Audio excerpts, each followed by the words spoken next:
The following is a production of DallasCowboys.com and the Dallas Cowboys Football Club. How about them Cowboys? Yeah! Go Cowboys! Let's go, baby! Are you ready for a break? Yes. Are you ready for a break? Absolutely. Ready for a break? Yeah, and so much for that. It's time for The Break on DallasCowboys.com. We were on the break! With Nick Eatman, Brian Broaddus, Ambar Garcia, and Derek Eagleton. 22 Season 18, Episode number 30. Welcome to the latest edition of The Break Live from the SWBC Mortgage Studios at the Star. We are presented by Miller Lite, the only beer of the Dallas Cowboys. Today we start our preparation, Cowboys versus Cincinnati Bengals. We are going to talk about the Bengals offense versus the Cowboys defense today. Lots of topics and storylines to get into there. Let's start first with a little bit of a recap on what Mike McCarthy had to say in his press conference moments ago. Let's start first with Dak. What's the status that we know, I guess, at this point on Dak and where he is following his surgery? Out for the game, but as we talked about yesterday, I mean, Jerry, had said yesterday that he wasn't going to go on IR. So I think that, like with anything, we'll see how it goes. But it'll. I still think it's going to be a few weeks, probably more than 4. But he's not going to play in this game for sure. But I think that he can provide some help to the guys that are out there. The Cooper Rush will be there as the starter. I think he can provide some help for him. You're looking at, Mike talked about 7 days to heal. Then the next thing would be work on flexibility, then work on grip. Once you get flexibility and grip in line, then you could start to talk about when he's going to play. But up until then, you really, really can't. And that's what they're going to work on. And that with the way they repaired it and the stitches and all the things, they're going to see. But it's, and we know this about Dak and Britt Brown when they get together. They work really hard together. And, Dak's going to do everything he can to get back. Is it sooner than later? I don't think anybody could say that until you actually feel if he's able to hold the ball. That's the most important thing. And that's you can't just say, well, this guy has a thumb injury and this because how big is Dak's hands and where does he hold the ball and what kind of grip does he usually have and all that kind of stuff, where the placement of it is. So they say it all the time. Every injury is different. They're all unique, but in this particular case, it certainly is on timetable for like you said of how quickly he'll get that grip back. Yeah, I think one of the interesting things was yesterday when we heard Jerry Jones talk about it, I think everyone, including myself, immediately jumped to the conclusion that because they weren't putting him on IR, they expected he would be back even sooner. I think on our show yesterday, we started kind of intimating, hey, let's slow down a little bit because there are other factors involved here, like his availability to the team to do things during the time that he's out, if he's on IR versus not on IR. Mike McCarthy confirmed that this morning and said, yeah, it was definitely part of their consideration of what he could be able to do. Does that now take you guys back a little bit on what your expected timeline is for Dak? I think Nick is right. I think it's going to be 5 weeks is what I think. I think that, I didn't say that, but that sounds good. Well, 5 weeks. Because I said yesterday maybe 2 or 3. You said, yesterday 2 or 3. I'm like tomorrow. I'm going on. You said longer than 4 weeks. Oh yeah, okay, yeah. Right. So yesterday I was. So you're not saying when he says longer than 4 weeks, you're not saying 8. You think maybe just one more week. I think with this particular player and the rehab specialist that they work together. I think that it's going to be 4 weeks. I think is super aggressive. 5 weeks, I think you got a shot. What is that? Not the Giants game. That would be Rams, I believe. Is that right? Yeah, they're good. Is that Rams? I thought Rams was 4 games. I might be wrong. Yeah, I'll look it up. What's the game after the? It'll be pretty close to the bye week, wouldn't it? Philly is after that. At Philly. Yeah. No, because you got at Philly, then you got you got home against Detroit and Chicago, and then the bye. Right? Yeah. Yeah. So I think these games Philly. So we're thinking either Rams or Philly is kind of what we're talking about here. 4 to 5 weeks. Yeah, I was thinking longer than 4, and maybe the 5th week is what I was thinking about. And maybe a situation here. Let's say that he does get the grip back pretty quick, and he's throwing, and it's looking good here. And the fact that him not putting him on IR means not ready to start probably, but could be that Washington game, October 1st, or then October 8th game. I think that's the Rams. Not ready just yet, but could be in uniform, could be in backup, could be in a role to have him out there, and you never know. I mean, he can do certain things, maybe not make all the throws. If backup quarterback's going to get hurt, you're probably not going to have a lot of success anyways. But I mean, he might be a situation, because I think back to when Romo broke his finger, I think it was a pinky finger. They put him in uniform the next week. Yeah, that was a mess. Do you remember that game against the Rams? Against the Rams, they in got 08? beat. Yeah, they were 0-4 team, and it was the Rams dude, as Pac-Man said, and they went out there. Brad Johnson was awful that game. Yeah, awful, and it was a bad game. But they put Romo out there in uniform, and everyone was thinking let's play him. And I thought that was not the best idea ever. But I'm just saying it could be a situation where Dak is kind of ready to play, or at least be out there. Did they play him? Who? Romo? No.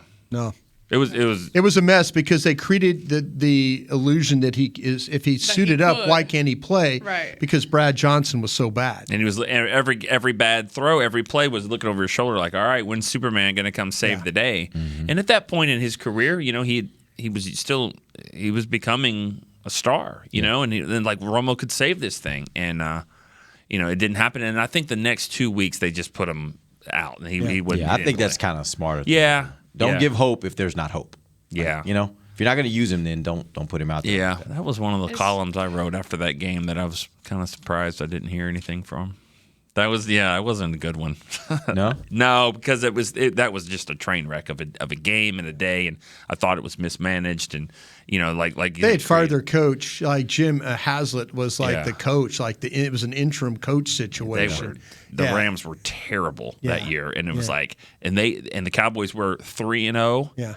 No. They had started the year 3-0. Later in the year, I mean, the wheels were kind of wobbly at that point. But either way, I know we're getting off the rails. But it's just that you got to be careful when you do that. But I'm just saying it could be a situation where he's easing back into practice, which is the good reason to keep him off of IR. And if he's already not on IR, you need that roster spot. It's just a way to kind of not have to bring another guy up or something. I mean, what were you gonna say, Amber?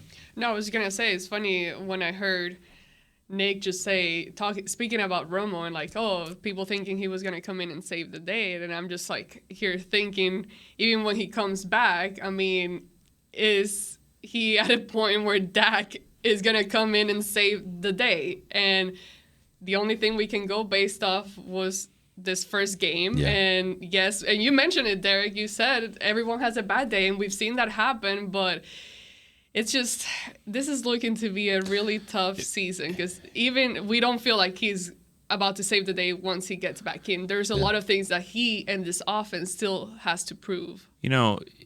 Does anyone think on that option run that Dak made, he kind of got out in the clear a little bit, it felt to me like he was uncomfortable being out there, and he kind of ended the play, he didn't want to get pulled down from behind. Right, again. right. Yeah. And I thought, did he trip? It looked like he almost tripped. I think fell. I don't know. It felt weird. The whole thing felt a little off. Shot in the back, kind of. I mean, yeah, just kind blow of dart. Just kind of Yeah, he blow dart. I felt like that he.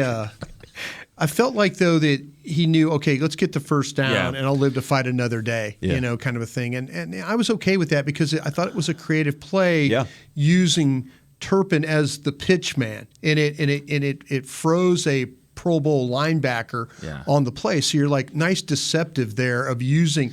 And now I'm okay with Dak. I'm just asking him, hey, get me first downs.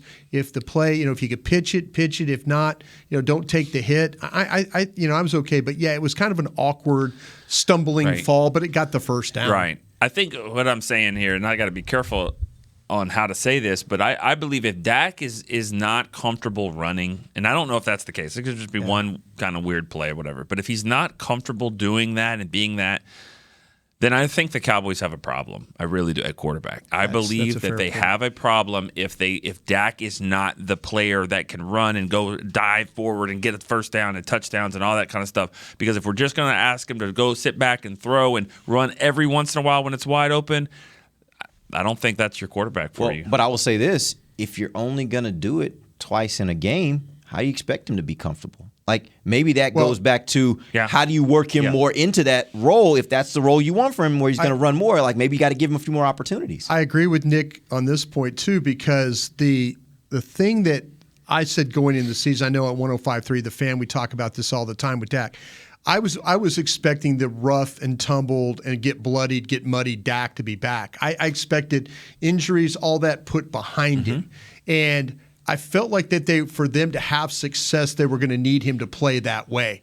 Because if you're down offensive linemen, if you're down receivers, if you're down all these things, that's Dak's game. That when he feels hits and gets knocked around a little bit, it seems to make him better during a game.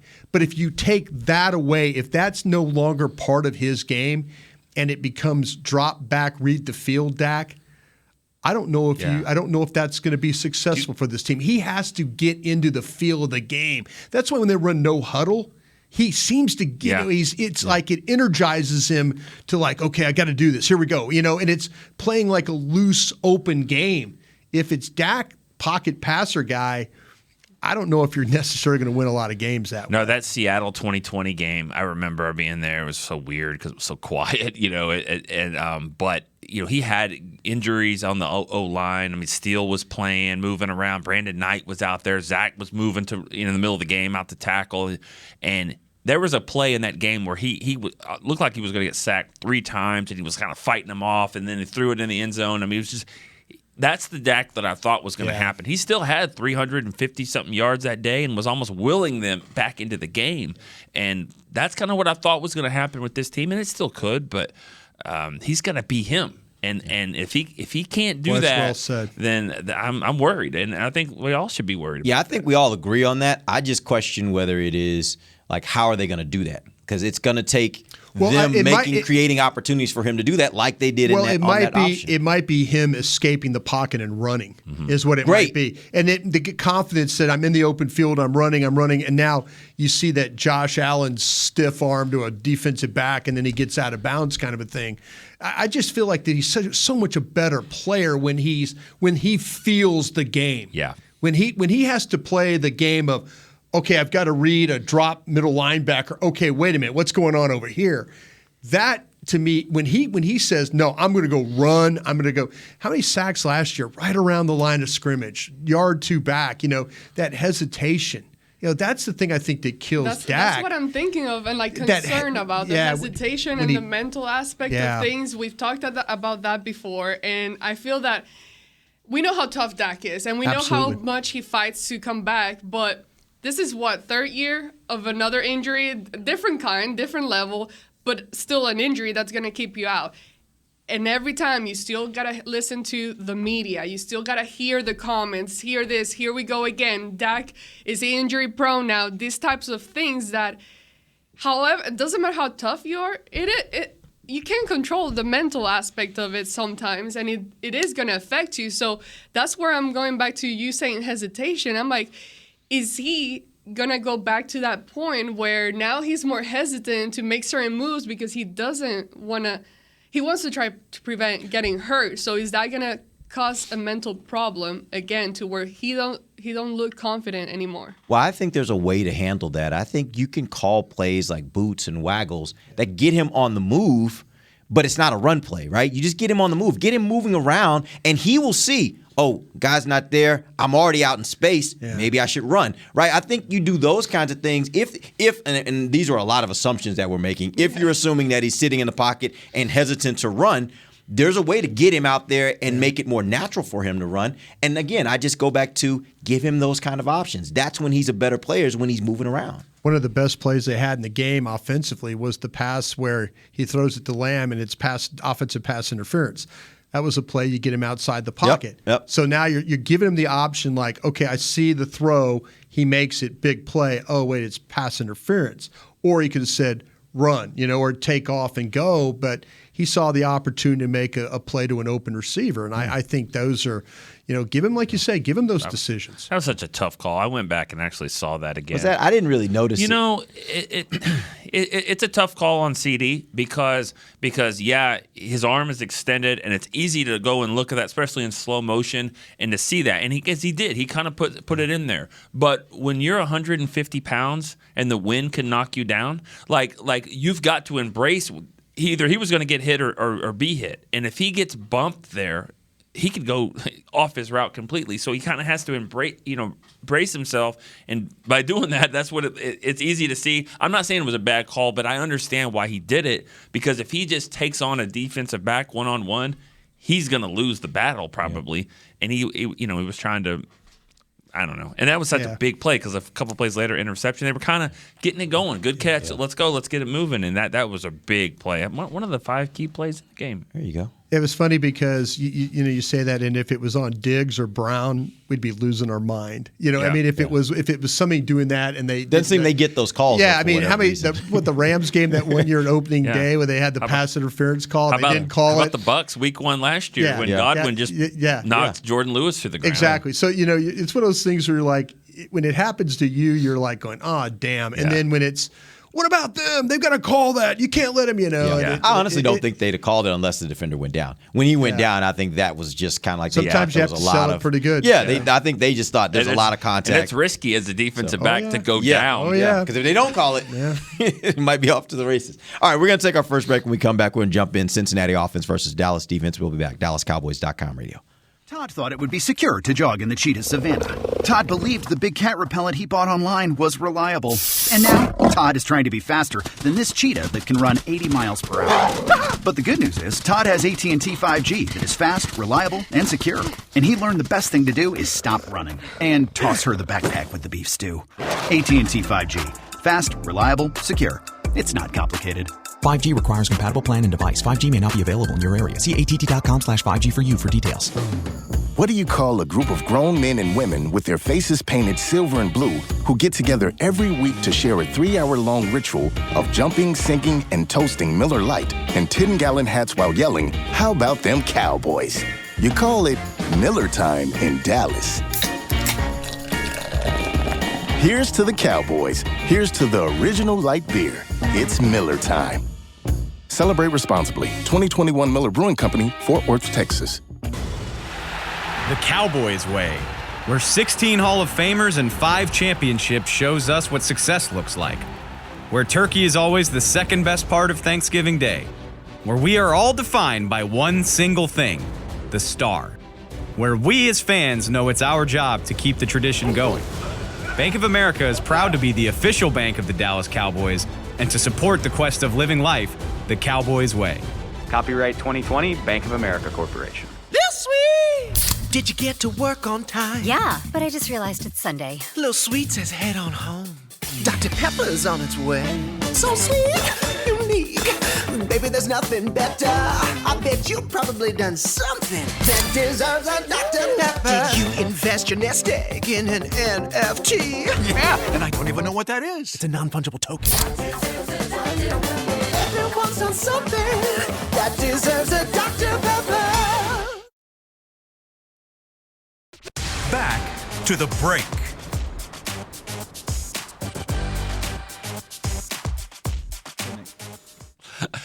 Book an appointment at your local Essilor experts and find the perfect Essilor lens for you. You don't want to go blind, so see more, do more, Essilor. Welcome back. We're in the second segment of the break, live from SWBC Mortgage Studios at the Star. This segment presented by Blockchain.com. And now we're going to talk Cincinnati offense versus Dallas defense. We're on to Cincinnati. Where we normally start. Brian, tell me. Cincinnati. Tell me I've been first, waiting for that one. You have. Tell me first, what is the best thing that the Cincinnati offense does? It's got explosive playmakers, and in a couple different levels. Wow. It's Sounds good. With the but that's NFL.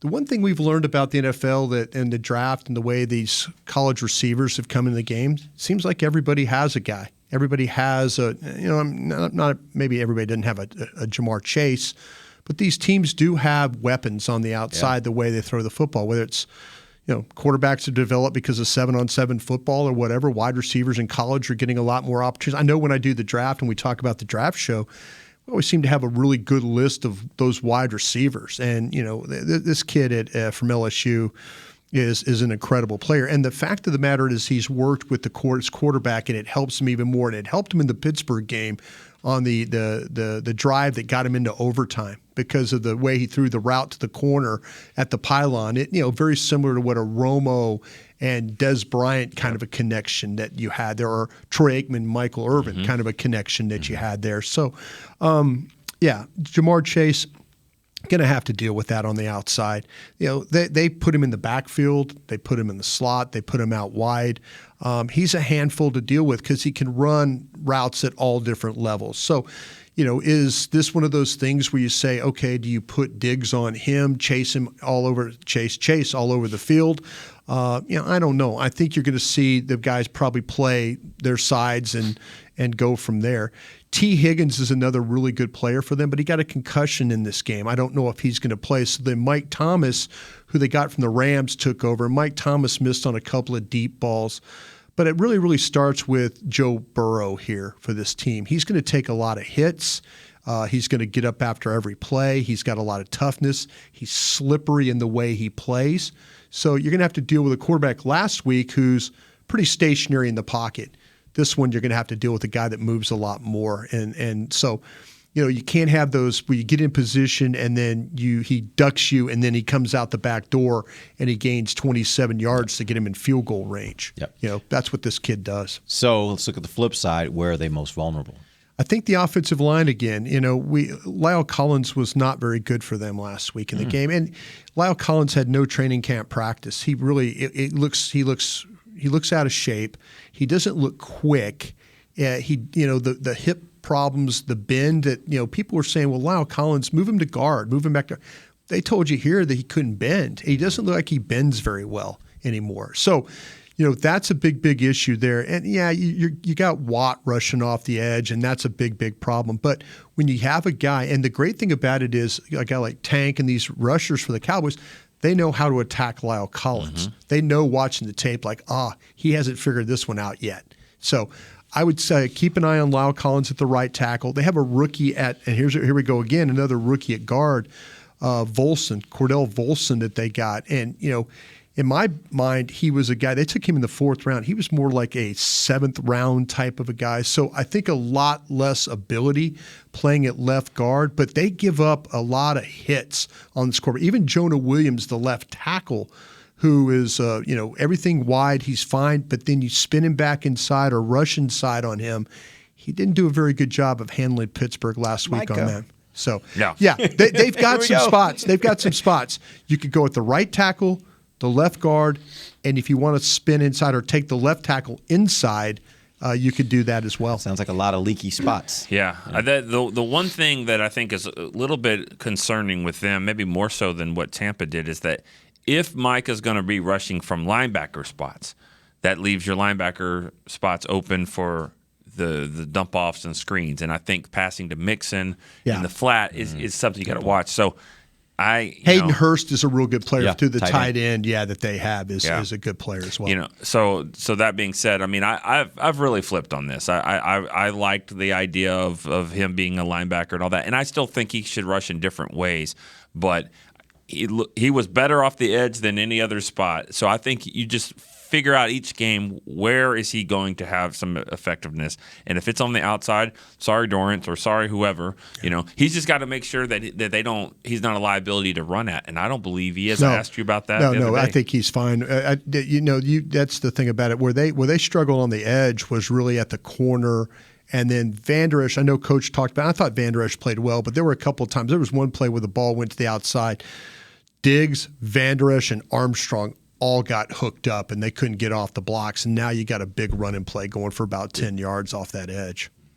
Well, I was going to say, we know Burrow is a very good quarterback, but last week he threw 4 interceptions. So we know he can give you those opportunities, and we've seen our defense be able to capitalize on some of those and get their hands on the ball.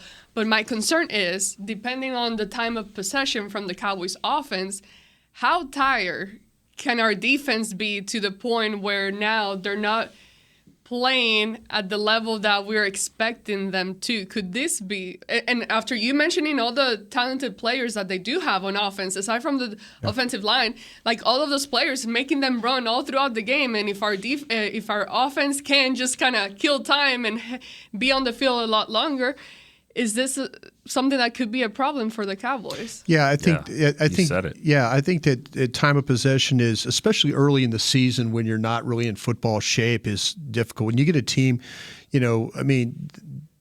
Brady didn't have to beat you. It wasn't Tom throwing for 400 yards to beat you in that game. They were stable enough, knowing that they could run the ball and have success with Fournette, but they knew offensively you weren't going to do anything. You've got to, and I'll say this though, you mentioned about time possession. It'd be interesting to see how Kellen Moore calls these games, because he might have to be a little bit more committed to running the football. Mm-hmm. He might have to be a little bit more, and maybe some things, with Cooper Rush, the passing game and stuff like that. The one thing that Cooper Rush, we were talking about at camp, of Noah Brown and Fehoko and their rising in camp. That was a lot of times with Cooper Rush playing at quarterback and stuff, and some of those, and they got work with Dak, but they got a lot more work with the Cooper Rushes and people like that. So maybe your running game with what you saw last week gives you some hope there to kind of stick with it a little bit more. And then the fact that you have some familiarity with Cooper and Simi and Noah Brown, those guys, if you go back, if you believe in metrics, if you believe in the numbers, those were the two guys that had the most separation of anybody of the Cowboy receivers, almost 4 yards of separation per reception. So, and Dak missed Brown on a big time crossing route that would have been a huge play. He threw the ball in the flat. So maybe you can, the way that Kellen Moore's going to have to call the game, to keep the offense going, stay ahead of the change, run the football. Maybe that'll buy you enough time to get the rest and stuff, that your defense just doesn't get completely wore down in this football game. Yeah, speaking of time of possession in this last game, Buccaneers had 32-42. That was their time of possession. Cowboys 27-18. So 5-minute difference there between Cowboys and Bucks. That's significant. You start doing that over several weeks, start tracking up. Especially when you start thinking about injuries that creep in, and now you're farther down your depth chart, and you got guys that are having to play more because they don't want to put other guys in. Like, there's a lot of things to factor in here, and I think that's where I think that's a great point, Amber, that you have to be aware of that and see how it all plays out. Mm-hmm. Well, if like you say, the thing with Joe Burrow, if you talk about something that they struggle with in the protection, Joe Burrow will drop the ball in the pocket. You hit Joe Burrow, the ball will come out of his hand. There's times where, and he's tremendously a tough quarterback, but when you hit him, he will put the ball on the ground. They got sacked the first play of the game. They dropped back, first play of the game, boom, sack. So that was something that they tried to go out. They went out and got Ted Karras, Alex Kappa. They went out and got some guys. They drafted a guard. They tried to protect him better. But teams, Pittsburgh's a good pass rushing team, but I think Dallas is a good pass rushing team. Yeah. So, it's not like, you got Mike and that's it. They've got some issues on their offensive line that you surely need to take advantage of. I'm thinking, here's the defense, get you a turnover at midfield, and what do you get, 3 yards? Yeah. You can't have that. That was huge. That's the kind of crap that kills you in games. So let's go further with that point. They had 7, so they gave up 7 sacks last week. If you were kind of thinking about the Dallas defense and all the weapons that you have, is this a game where you look at more opportunities to say we're going to get really a lot of pressure on them, which means sometimes we're going to blitz and leave our guys, our cornerbacks, our secondary out on an island a little bit more? Or do you say, hey, we think we can rush with 4. We got good rushers. We can rush with 4. We can still get the pressure and give ourselves some help on the back end. Which way would you go? I'm bringing the extra guy. Yeah, I don't rush 4. I'm bringing the extra guy, and I'm going to take a chance that we're going to hold up. Chase is going to be a problem. Yeah. He's a problem for everybody. The ball going down the field is a problem. And Joe Burrow throws a pretty good deep ball. Isn't Tyler Boyd a fast guy, guy? He's a speedy guy. Yeah. He's a speedy guy. But, T. Higgins, if they don't play with T. Higgins, that's a big loss for them. Because he's a guy he's a really good complement to what Chase is. And I don't think Joe and Mike Thomas have the connection yet. That Joe missed a lot of time during training camp with he had the appendicitis and stuff like that. And so if you're gonna attack him, bring the extra rusher and make them have to pick that up. All right, we're going to take our first break. When we come back, we'll continue our conversation on the Cincinnati offense versus the Dallas defense. We'll be back. DallasCowboys.com radio. Did you get to work on time? Yeah, but I just realized it's Sunday. Little Sweet says head on home. Dr. Pepper's on its way. So sweet, unique. Baby, there's nothing better. I bet you've probably done something that deserves a Dr. Pepper. Did you invest your nest egg in an NFT? Yeah, and I don't even know what that is. It's a non-fungible token. Everyone's done something that deserves a Dr. Pepper. Todd thought it would be secure to jog in the cheetah savanna. Todd believed the big cat repellent he bought online was reliable. And now, Todd is trying to be faster than this cheetah that can run 80 miles per hour. But the good news is, Todd has AT&T 5G that is fast, reliable, and secure.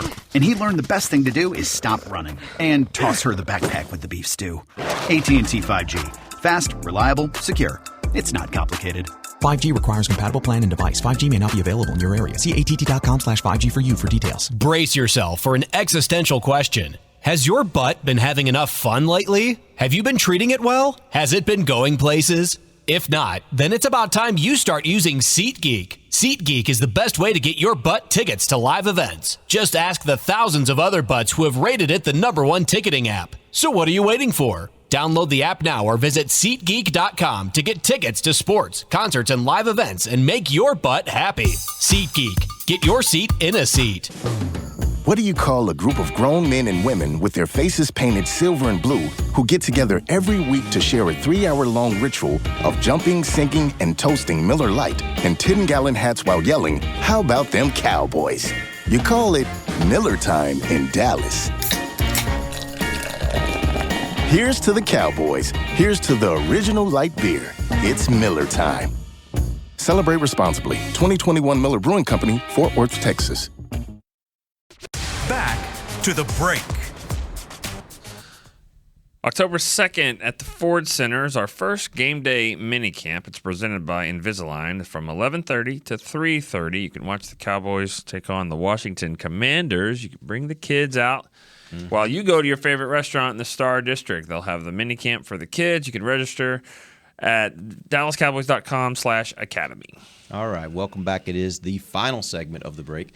Live from the SWBC Mortgage Studios at the Star, presented by Miller Lite, the only beer of the Dallas Cowboys. Talking about the Cincinnati offense versus the Dallas defense. Last week, Dallas allowed 152 yards on 33 carries. That was a 4.6 average. That was on the ground since Tampa Bay against Dallas. How did you assess first the play of Leighton Vander Esch and Anthony Barr, the two linebackers they played a lot because they did use Micah quite a bit on the end. How did you assess the play of the linebackers last week? It was okay, I thought. I mean, I think Brian probably studied it a lot better than I did, but just from afar, I thought Leighton played pretty well at times. I mean, he's gonna give up some. He's not the most athletic guy in the world, and the injuries I think I've taken its toll on him, but I still think he's got pretty good instincts and he plays well. Barr didn't show up as much to me. I don't know. I mean, they're going to need him. They're definitely, if they're going to use Micah like this, they're going to need Anthony Barr or some linebacker to be, to help. Yeah, you don't need the former NFL scout telling you what Nick just said. He's absolutely right. And I was surprised. Mike's never going to be critical of players in the media. It's not. And the funny thing about Vander Esch is if you look at his best games statistically, they've all been losses for the Cowboys. Yeah. I mean, the Denver, he played really well last year, Denver right? game. Yeah. I mean, there's games where 49ers. there's been games where he's played really, really well where you're throwing dirt on him, before, and you're thinking, he's done, and he shows up. I agree about Anthony Barr. I think there were some of those runs that they had where, Anthony Barr got blocked. He doesn't look very quick, and he doesn't, the chase and stuff. It's like he was running in sand a couple of times there. And so I think, Nick, you're absolutely right. They're going to need him to get in game shape, be ready, or maybe we've seen the end. Maybe we've seen. I know it's one game, But I was expecting a whole hell of a lot more with the athletic, the movement, and just the ability to run and close and all those things. And I didn't see it in this game with Anthony. Do you think it was just a situation where he needs more time in this defense, or do you think it's more age / health / whatever those Father things are? Time is undefeated, right? You know, and you hope Except that Father for that quarterback in Tampa. Yeah, Father Time for whatever reason. Yeah. What deal did he make? sold his soul. Right. I was going to say, what deal did he make? Yeah. You know, he's the thing with Barr though. I've seen him play faster, and he didn't play fast this game. And I thought, he didn't have to go through training camp and all that. Maybe his body's okay. You know, it could be a scheme thing, but they're going to need him to make some plays. They're going to need. It was very reminiscent of, last year with Keanu Neal and stuff like that, where you're like, okay, I've seen him play better, yeah. Yeah, I've seen him play better, and Keanu Neal then all of a sudden punches a ball out, and you're like going, oh, there you go, Keanu Neal. Yeah. Barr was very reminiscent of Keanu Neal, where you're like, he's close, oh, he didn't do it, kind of a thing.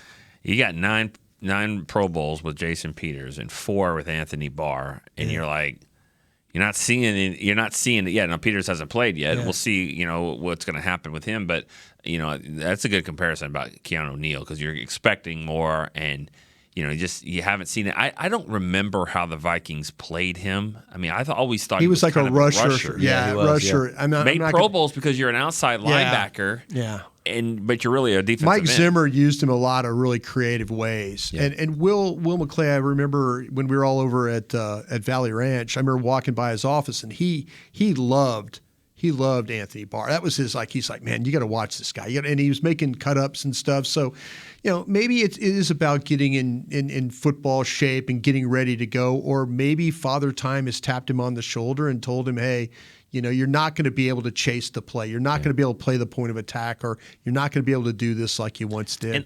And I wish, and I don't know if this, I'm not just blaming the Cowboys on this because a lot of it is the player itself. But they need to really evaluate these and go like, hey, if you're going to do this and you're going to say I'm not going to be at training camp or I'm going to sit out all off season and then sign him, it's got to be it's got to be something where we ramp them up better than this. And so it's like, listen, here's the cutoff here. If you don't want to do this, that's fine. We're not signing you because it's going to take you to. I mean, when are you going to be ready to play? I'm not blaming the Cowboys because I think these players think, you know what, I'm not going to training camp. A little bit. Well, you're right. Because they put themselves in these positions. They know their needs way ahead of time. But I don't know how much the money has come See, down. that's the trick. Well, okay, yeah, that's the trick, because what happened is his price was here, and then all of a sudden it's like, hey, agent man, I got to go play football I could get you a couple $1 million with the Cowboys. Yeah. And it goes from thinking I'm an $11 million a year player to I'm a $2 million a year player. Yeah, and then now you're to the point where you're like, it was too easy for the Cowboys to sign him up. It's like one of those things like, okay, let us know when you're interested in playing. Well, you circle back with us. Right. But I think it's got to be clear that it's going to take these guys, especially older players like this. It takes them a while, and the Cowboys know this. That's probably why the price went down, like it did, and to the point where they're like, finally, let's do this. But it became too good of a deal for them. Yeah. It's like, oh, you're going to give me these $300 tires for $150? Okay, sure. Yeah. I'll take Can't say no. Can't say no. But they need him to play linebacker or whatever they need him because, Micah, I think, is going to be, he's got to rush. Is Cox somebody that you should expect maybe to get a little more burn? I was hopeful there. That was one of those hopeful things. Surprise. And I think he's struggling with these injuries, and I don't know if it necessarily is the knee. They were trying to work him back in, and man, at LSU, he was a really good cover guy and all that. And I'll tell you the guy that's really interesting, if Clark can ever show up. Oh, man. There you go. That's a legitimate. If you talk about the best LSU linebackers between Cox and Clark, they stole Clark. They really, really did because of the what happened with the back at the combine. So hopefully he get back sooner than later. That guy would really, really help you right now. Yep. All right, real quick, before we move on from that topic, I did want to ask, what do you guys think was the biggest challenge last week with the run defense? Was it the linebackers? Were they having issues more with defensive ends? Was it defensive tackles? Support. The Buccaneers figured out that you can take the ball at Diggs and that Diggs is not always going to be like what we saw with McQuamu or even Bland. Remember during preseason where we watched these corners were flying up and they're making tackles and you're like going, oh, or even Wright. I mean, they're running up making tackles. You know, that's not the most interesting thing for Diggs to do. He's not interested. And they were getting linemen out there in front. So that's a difficult thing to have to take on linemen. But you got to read that thing quick. And the thing about it is Fournette is you got a big lineman and a big back running at you. And they when they got walled off inside and now it's about corner force or safety force and you don't get it there quick enough, man, it makes your running game look bad. I got the sense that or your run defense. You probably saw this too, but I got the sense from the press box that when Parsons lines up on the outside, you know, unless it's a passing situation all the way, then that could be a problem. But if it's a run, they run away from him. I think they were running away. Yeah. That's what it felt like. It did feel like that. Yeah, you and I talked about that in the press box. Yeah, it did feel like that. Yeah, and I remember. You know, I mean, that's an easy thing. I remember a coach telling me one time when I remember Baylor played Buffalo and Khalil Mack came in. Khalil Mack was this great stud at Buffalo. They played him at outside linebacker. Yeah. And Baylor was like, all right, where's he lining up? Over here? Okay, over here. Every time. Yeah. I mean, it was like, find out where he is. This is to your point. This is to your point about Barr. Yeah. You know, this is to your point about Barr and Van Der Esch and others. You can't get hooked. You can't be blocked. You can't be slow to react. Mm-hmm. You know, if you got Parsons on one side, you got to find ways to help protect what's going on over there with Diggs, and not let them get to the corner that quickly. Yeah. You've got to rally that down safety, and you've got to rally the linebackers to that side if they're going to run away from Parsons. I bet Diggs woke up Monday morning or whatever, being like, man, I'm sore more than I used to because he got banged covered around. Well, but the ball going to his side was a big problem. All right. And as far as like the run defense, there were a couple of times that in this game I noticed the middle completely open. Like you would get the line just splitting to the right and the left, and then there's a perfect hole for the running back to get through, and those things you can't allow that to happen at all. And then speaking of support, then you don't have the linebackers supporting and kind of helping protect that area as well. It's a good. They played a slant front a couple of times, and you saw. I mean, because I thought the tackles played overall when the ball was inside. They kind of held up well, but there were a couple of times there where like Hill would go on a slant, and then the other defensive tackle got hooked, and now that thing opens up in the middle, and that's an easy run for you right there. Yep. All right, real quick before we end the show, I did want to hit this other topic with regards to Hayden Hurst, tight end for the Cincinnati Bengals. Usually the Cowboys, going back to last year, have been able to count on somebody like Jaron Kearse who can do a really good job against tight ends. They won't have him this week. Can Donovan Wilson match up the way that they may need him to this week, or does Dallas do something a little different there? Well, I mean, let's factor in. You know, McQuamu could be a guy that comes into the situation. Here's a corner, former corner. He's got some good range, good coverage skills. Bigger guy. Yeah. I like him in that role. Yeah. Again, I've said it before. I mean, I think I would love to have seen Nahshon Wright kind of take that role too, because I think that would be a good spot for him. But with Marquise Bell and McQuamu both inactive last week, I think one of them slides up, and I think they can do that. I mean, I don't know what it is about Donovan Wilson, but the ball finds him. Yeah, it does. It does. And that was and they fooled Tom Brady on that play. They fooled him for him to be in the backside A gap between the center and the guard and run and drop all the way across. They got Brady to throw the ball right where they wanted to. So good job of design. You're right. The ball does come to Wilson. He has good hands. I mean, like he made an interception against the Niners like 2 seasons ago, diving in front of the guy like a one-handed kind of. Yeah, I mean, you watched Monday night. Jamal, what's his name? The safety for the Seahawks. Adams. Yeah. Ball hits him in the face. Like there is something to actually. No, that's a glorified rush end right there. It, Adams is a rush end. Yeah, but it's something about catching it, and I think that's a great point. Yeah. I couldn't see that. The uniforms blinded me. I didn't see half the game. The highlighter. What are you talking about? It looked like Baylor's basketball uniforms. Yeah. 11 highlighters out there.